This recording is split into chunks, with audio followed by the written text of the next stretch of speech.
देखिए, पूरा देश देख रहा है। बड़े दुख की बात है कि भारत सरकार के परिवहन मंत्री नितिन गडकरी जी ने सब जगह अनाउंस कर दिया कि जून महीने तक, जून लास्ट तक किसी भी बस का यदि किसी व्यक्ति का लाइसेंस रिजेक्ट हो गया है, टाइम बाउंड हो गया है, टाइम बाहर हो गया है, लाइसेंस हो, परमिट हो, किसी गाड़ी के कागज हो, तो उनको जून तक डेट बढ़ा दी गई थी। मुझे दुख इस बात का हो रहा है, यूपी की सरकार जब अपनी बसें लेकर राजस्थान में आ रही है, बच्चों को लेने के लिए, छोड़ने के लिए हमारी बसें वहां जा रही है, तो इस बात का झगड़ा नहीं हो रहा है परमिट का, फिटनेस का, उसका। यूपी की सरकार जिस तरह का पाप कर रही है वो पाप माफ करने योग्य नहीं है। यूपी के मुख्यमंत्री योगी आदित्यनाथ जी और वहाँ के जो डिप्टी सीएम है दिनेश शर्मा जी लगातार गलत बयानबाजी कर रहे हैं, लगातार झूठ बोल रहे हैं। जो प्राइवेट बसें प्रियंका गांधी जी के कहने से किराए पर कांग्रेस पार्टी ने की, कांग्रेस के कार्यकर्ताओं ने की, ऑल इंडिया कांग्रेस कमेटी ने पैसे देकर की। पहले जब वो बसें लेकर गए तो आपने तुरंत उन बसों को वापस भेज दिया। फिर प्रियंका गांधी जी ने ट्वीट करके मुख्यमंत्री जी ने कहा कि प्रियंका गांधी जी बसें भेजेगी तो हम उनको अनुमति दे देंगे। सिर्फ एक अनुमति देनी थी। बसें जब वहां पहुंच गई तो इस देश का मीडिया, देश के चैनल जब ये कह रहे हैं, मुझे दुख होता है कि साहब लिस्ट में इस गाड़ी का नंबर ये सब फेक है, फर्जी है, लेकिन जो बसें खड़ी है वो तो असली है। सिर्फ एक अनुमति देनी थी कि किराए की बसें प्रियंका गांधी जी की कांग्रेस पार्टी ने भेज दी और वो बसें जाती, मजदूरों को लेकर उनके घरों पर छोड़ के वापस आ जाती। वो बसें जो किराए पर ली जाती है उनको कानूनी रूप से किराए की बसों को यूपी सरकार को हैंडओवर नहीं कर सकते कांग्रेस पार्टी के लोग। और वो उन्होंने पहले तो कहा कि हम अनुमति दे देंगे, फिर बहानेबाजी की, बसों का टाइम खराब किया, मजदूरों को परेशान किया, कांग्रेस पार्टी के पैसे खर्च करवा दिए। ये देश की राष्ट्रीय संपत्ति का नुकसान है। अब वो झूठी झूठी बातें करते तो फिर आप कह देते पहले दिन का हम अनुमति नहीं देंगे, प्रियंका गांधी जी बसें नहीं मंगवाती, कांग्रेस पार्टी का इतना खर्चा नहीं होता, जो देश का ये पैसा। ये जो हालात आप करते हो, कांग्रेस कार्यकर्ता ने एक कार्यकर्ता ने अपनी जेब से पैसे निकालकर बसें भेजी, ये पाप है। आपने ये कहा लोक परिवहन सेवा की बसें राजस्थान सरकार की बसें नहीं है। यदि एक भी सरकारी बस आप वहां साबित कर दें जो वहां पर खड़ी थी, हजारों बसें, एक भी, मैं इस्तीफा दे दूंगा।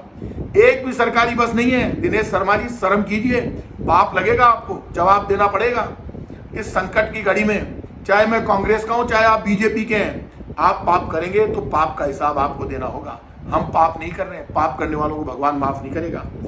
हम भी राम के वंशज हैं। आप जिस तरह की भाषा प्रयोग कर रहे हैं वो पाप कहलाती है।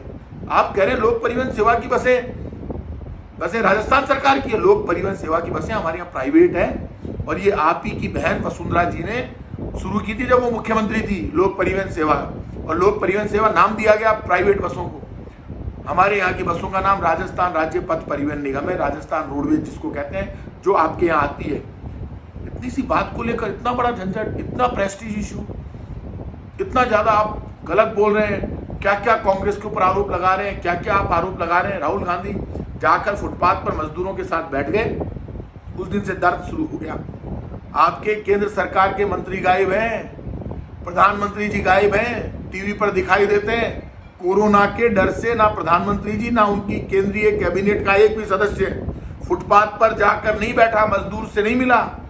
निर्मला सीतारमण जी 4 दिन तक 20 लाख करोड़ के पैकेज जो एक धोखा है, जिसमें 1,80,000 करोड़ के पैकेज को 20 लाख करोड़ का बनाकर 4 दिन तक चुनाव घोषणा पत्र की तरह प्रचार करती रही, लेकिन 1 रुपया मजदूर को नहीं दिया जो पैदल चल रहा है।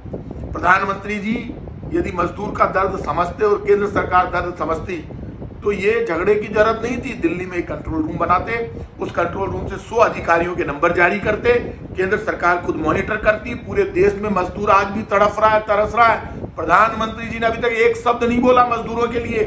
बात बात पर मन की बात करने वाले प्रधानमंत्री जी आज मौन है और हिंदुस्तान का मजदूर सड़क पर चिल्ला चिल्ला कर अपनी जान दे रहा है। उसके पांव फट गए, वो परेशान है।